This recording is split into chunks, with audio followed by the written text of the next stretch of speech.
নমস্কার বন্ধুরা, আরও একটি নতুন ব্লগের সাথে সবাইকে অনেক অনেক স্বাগত। আশা করি সবাই খুব ভালো আছেন। আজ 12ই জানুয়ারি, তো এখন বাজে সকাল 8টা। অলরেডি আমি ব্রেকফাস্টটা করে নিয়েছি। আমি অনেক আগেই ঘুমের থেকে উঠেছি। ঘুম থেকে উঠে উঠোন ঝাড় দিয়েছি, তারপরে ঘর ঝাড় দিয়েছি। যেহেতু আজকে খুব শীত, তাই সকাল সকাল আমি উনুনটা লেপতে পারিনি। সকাল সকালে উঠে অন্য সব কাজ সেরে ব্রেকফাস্টটা করে নিলাম। তারপরে আমি দেখতে পাচ্ছেন উনুনটা লেপছি। যেহেতু খুব ঠান্ডা পড়েছিল, তাই একটু লেটে আমি উনুনটা লেপছি। তো আজকে ভোর থেকে আমাদের এখানে কীর্তন শুরু হয়েছে। শুনতেই পাচ্ছেন কীর্তনের আওয়াজ, হয়তো সাউন্ডটা আসছে। তো দেখতে পাচ্ছেন আমি সুন্দর করে উনুনটা লেপে নিয়েছি। একটু উঠোনে লেপেছি সামনে। আমাদের উঠোনটা খুব বেশি বড় নয়, আর যেটুকু উঠোন আছে একটু পাকা করা। তো দেখতে পাচ্ছেন থালা বাসন আমি মেজে রেখেছি অনেক আগে। তো বন্ধুরা, এখন বাজে সকাল 9টা 20। তো অলরেডি আমি ব্রেকফাস্ট করে অন্য কাজ সেরে রান্না চাপিয়ে দিয়েছি। একে একে আমার ভাত হয়ে গেছে। তারপরে রান্না করছি ডাল। যেহেতু এখন আমাদের নিরামিষ চলছে, তাই 1 পর্ব চলছে, তাই নিরামিষ রান্না করছি। ডাল রান্না করেছি, মুগ ডাল, তার ভিতরে একটু সয়াবিনে দিয়েছি। দেখতে পাচ্ছেন খুবই ভালো লাগছে দেখতে। একটু ঝোলঝোল করে রান্না করছি। হাজব্যান্ড খুব একটা ঘন ডাল পছন্দ করে না, তাই একটু ঝোলঝোল করে রান্না করছি। তো বন্ধুরা, এখন দেখতে পাচ্ছেন যে এখানে শাক রয়েছে, খেসারি শাক। তো আমি অলরেডি ভাতটা নামিয়ে নিয়েছি, তারপরে মুগ ডালটা নামিয়ে নিয়েছি। শাকটা করবেন হচ্ছে শাশুড়ি মা, কেননা শাশুড়ি মা একটু শাকটা করতে ভালোবাসেন, উনি করতেও ভালো পারেন।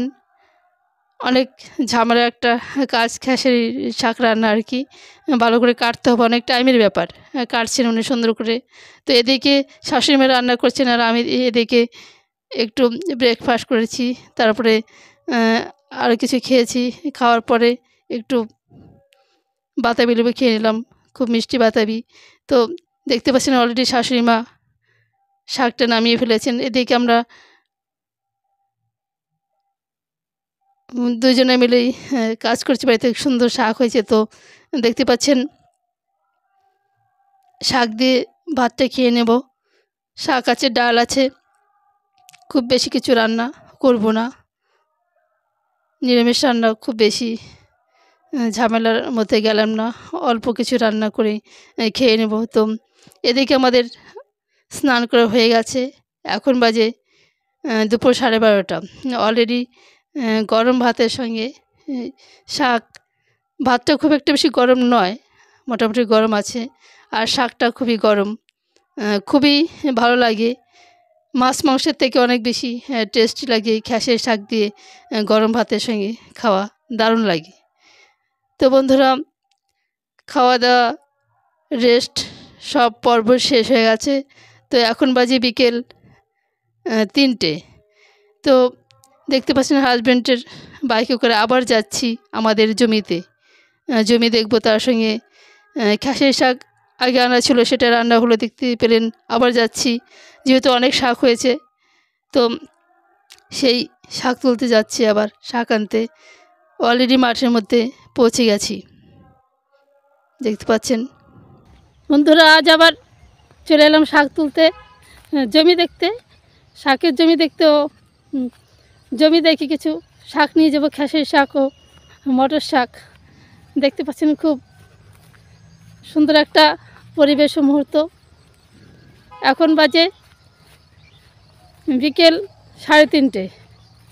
একটু রোদ রোদ ভাব আছে এবং শীতও আছে, তো খুবই ভালো লাগছে। যাচ্ছি, সামনে আমাদের জমি।